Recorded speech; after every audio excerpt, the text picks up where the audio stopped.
Hey, it's Christy, and I'm here in my studio, and I want to show you something really fun about mosaics. All right, here's what I've got set up.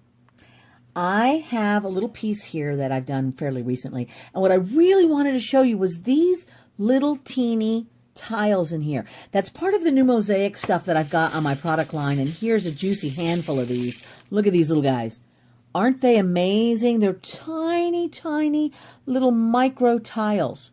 I just love them. But I wanted to show you a little trick because sometimes you can use them in the big full square, but sometimes you need little smaller pieces, and that's where this comes into play. This is a nipper, and everybody needs one of these nippers if you're doing any kind of mosaic work, because you need to break things and snap them into smaller bits. And you can get these at hardware stores. Obviously, you can buy them at places that sell mosaic supply stuff, but you go to your Harbor Freight or whatever, and they're pretty cheap. They're under 20 bucks.